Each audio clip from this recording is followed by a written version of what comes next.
ব্রিগেডের মঞ্চে শপথ নিয়েছেন আসানসোল দক্ষিণের জয়ী বিজেপি প্রার্থী অগ্নিমিত্রা পাল। আর শপথ নেবার পরদিনই কালীঘাট মন্দিরে এসে পুজো দিলেন অগ্নিমিত্রা পাল। বললেন, শাসন নয়, সেবা করতে চাই।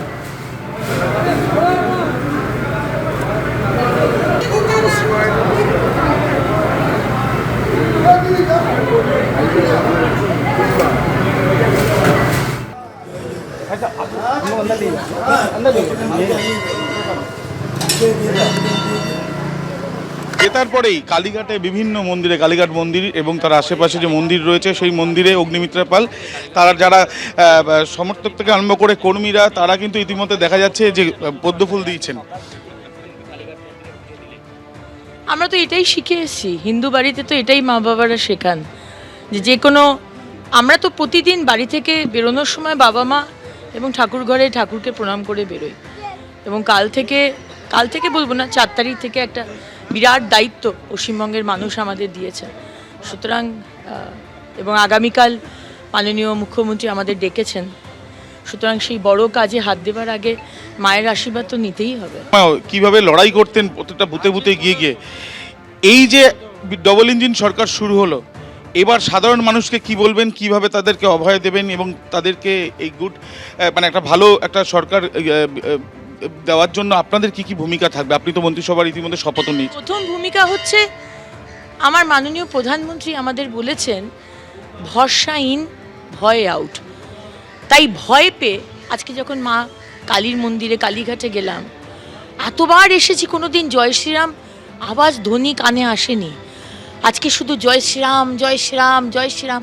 মানুষ কতটা ভয়ে ছিল ভগবানের নাম করতে, এটা বলুন। তো আজকে ভয় কিন্তু বেরিয়ে গেছে, মানুষ কিন্তু বেরিয়ে এসেছে। আর আমাদের অভিষেক ব্যানার্জি, যিনি অনেক বড় নেতা, গাড়ির বনেটে দাঁড়িয়ে আমাদের অনেক হুমকি দিয়েছেন, আজকে সেই বাড়ির সামনে দাঁড়িয়ে সাধারণ মানুষ গিয়ে থুতু ছেটাচ্ছে। আমি জানি না এটার দিন দেখার জন্যই কি উনি রাজনীতি করেছিলেন। তাই দেখুন, নিজেকে ভগবানের সাথে তুলনা করবেন না বা ভগবানের উপরে নিজেকে ভাববেন না। মাননীয় প্রধানমন্ত্রী আমাদের শিখিয়েছেন, সেবা করতে এসেছ, শাসন নয়। আমরা কিন্তু সেবাই করতে এসেছি।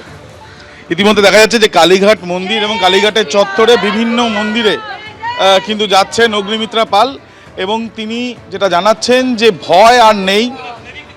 ইতিমধ্যে সাধারণ মানুষের জন্যই কিন্তু তারা যে লড়াই, তাদের সেই লড়াই তারা চালিয়ে যাবেন। ক্যামেরা শান্তনু দত্তর সাথে আবির দত্ত, এবিপি আনন্দ, কলকাতা। দপ্তর ভাগ হবে, আরো অনেক মন্ত্রী শপথ নেবেন। সব কাজই করতে হবে সবাইকে সঙ্গে নিয়ে। শপথ নেওয়ার পর বললেন খড়গপুর সদরের জয়ী বিজেপি প্রার্থী দিলীপ ঘোষ। জয় জয় জয় শ্রীরাম, ভারত মাতা কি জয়, ভারত মাতা কি জয়। বাস শুরু হয়েছে, শপথ গ্রহণ হয়েছে, ঢোকা হয়েছে, খালি এখনো চার্জ যতক্ষণ না আমাদের হাতে আসছে আমরা কাজ শুরু করতে পারবো না। দপ্তর ভাগ হবে, সব মন্ত্রীদের, আরও অনেক মন্ত্রীরা শপথ নেবেন। 2-4 দিন লাগবে সময়, তারপর কাজ শুরু হয়ে যাবে।